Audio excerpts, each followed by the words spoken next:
Hello, this is Matt on the Moon Lambo channel. It's certainly no secret that I think the most likely outcome regarding the SEC versus Ripple case is settlement. And if not settlement, then the next most probable thing would be full adjudication in favor of Ripple, defeating the SEC. But not everybody feels this way, and I'm not afraid to highlight perspective from people who think that the SEC's got the upper hand. In fact, take a look at this headline from Noters Note. Ripple does not stand a chance against SEC, affirms former securities regulator. So I thought I'd run through this short piece. And also then there's this question of what happens to XRP once this case actually is over. Like, even if it's in favor of what we as XRP holders want, are exchanges actually going to relist XRP? You know, because if you're talking about full adjudication rather than settlement, there's always this looming concern of an appeal. And I think whichever side loses, you know, which is why I'd prefer there to be a settlement, one of many reasons, whichever side loses, whether it's Ripple or the SEC, you're going to see an appeal. I firmly believe that anyway. But before going any further, I do want to be clear. I do not have a legal or financial background of any kind. I am not offering legal or financial advice, and you definitely should not buy or sell anything because of anything I say or write. I'm just an enthusiast who enjoys making YouTube videos about crypto-related topics, but just as a hobby and just for fun. Damn it. Piece reads as follows. Former Chief Robert Cohen believes the Securities and Exchange Commission's case against payment giant Ripple is key. However, the outcome may not be as significant. The regulator is likely to file a motion for reconsideration on losing the case against Ripple. And Robert Cohen is the former SEC chief of the Division of Enforcement. Cohen responded to a question about the implication of the commission's loss to Ripple in an interview. Cohen drew parallels between a fraud case filed by the commission against BlockVest LLC and the ongoing lawsuit against Ripple. The SEC had suffered a rare defeat in the SEC v. BlockVest LLC case on November 27, 2018, when Judge Curiel of the U.S. District Court for the Southern District of California issued a denial of its motion for a preliminary injunction against the firm. Despite evidence of fraudulent representations of the SEC in the defendant's website postings, the court denied the motion of preliminary injunction filed by the U.S. regulator. This did not last long and attracted intense scrutiny from the industry. On December 17, 2018, the SEC moved for partial reconsideration of the November order. And on February 14, 2019, the court granted, in part, the SEC's motion for reconsideration, relying on new evidence and an argument that the court apparently had overlooked.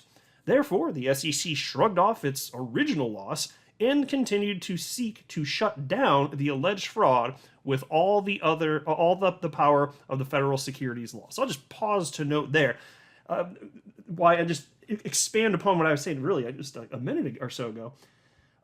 I do not want to see full adjudication of this case. I don't want this thing to go to summary judgment.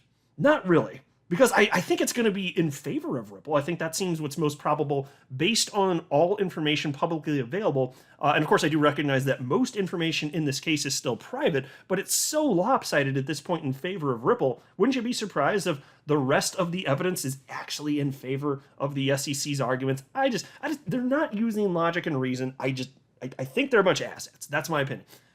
But they are going to come back. This is why, as much as I'd rather have, in theory anyway, rather have clarity for the entire space, I'm just sitting here personally thinking as an XRP holder, even though, yes, I acknowledge that would be better, what's better for the XRP community? Well, getting this thing over and done. So rather than rely on these lawsuits brought forth by the SEC to create some sort of precedent and provide some sort of clarity, even if limited clarity, the real path forward would be to have Congress do its job and say who's in charge of what as it pertains to crypto. That's what we need. We need clarity. Congress has a sufficient power to make that happen, but since they haven't been wielding it, we've seen an unruly SEC doing all sorts of nonsense stuff, led by Kim Jong-Ginzer, who of course is the dictator of the SEC. It's not exactly fun stuff. Anyway, piece continues. Cohen believes that if the SEC loses the case to Ripple, it could have a problematic impact with the amount of attention the lawsuit has garnered from media and the industry. However, The commission has a clean track record of using the full force of federal securities laws to right the wrongs of district court rulings made by a judge. It is therefore clear that a win in the SEC versus Ripple lawsuit is not the end of the road for the payments giant, and the regulator is likely to pursue the defendant until a favorable outcome for the commission has been achieved.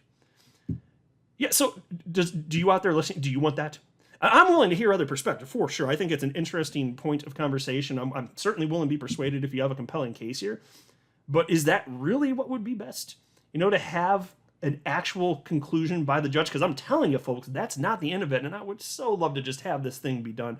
Just settle it. Here's what I want. I want to have... Actually, no, here, this is a perfect segue. Let me move this one up here. I was going to talk about this later in the video. But here, look at this quote from attorney Jeremy Hogan. He wrote, "I think Judge Knepern will rule on the Hinman emails this week, mainly because motions to strike expert witnesses are due next week, Tuesday. Speaking of which, looking forward to Ripple's motion to strike the expert report of Mr. Duty. It should be a doozy." So, of course, what he's talking about right there is we're waiting for Judge Knepern to rule on this attorney-client privilege nonsense argument that the SEC has. They're claiming that all of the emails surrounding Bill Hinman's Ethereum free pass speech is actually just attorney-client privilege, right?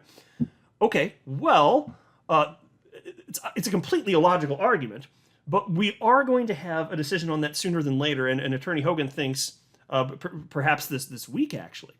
So if it goes the way that we anticipate that it will, and I really do think that it's not going to go well for the SEC, well, then those emails get out, right?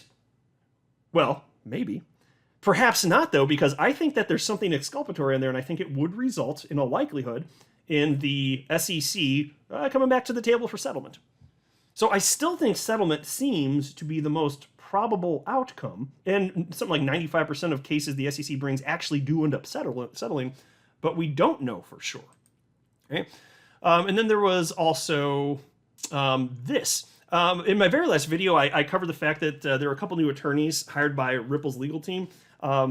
Without repeating all of that, I wanted to know, because there's some questions here. It's like, could there be a negative reason that these attorneys were hired?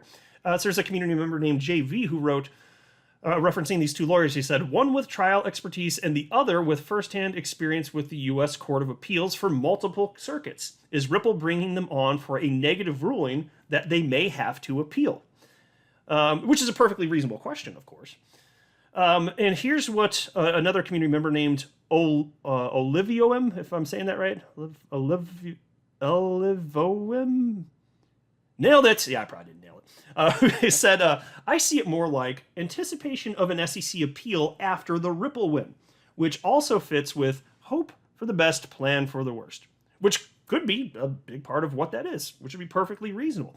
Now, Fred Rispoli, who is an attorney within the XRP community, he retweeted that, and he shared his take, which is as follows.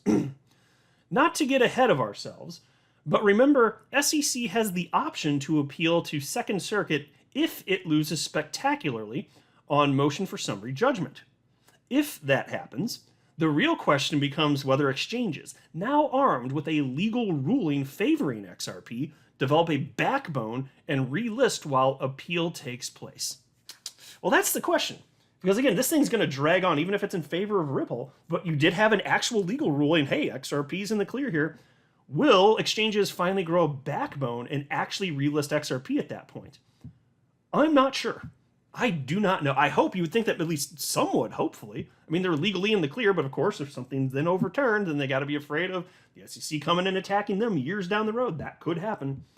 So I hope they just grow a pair and relist it at that point, if that's what ends up happening. I would certainly hope that ends up being the outcome anyway. What a train wreck.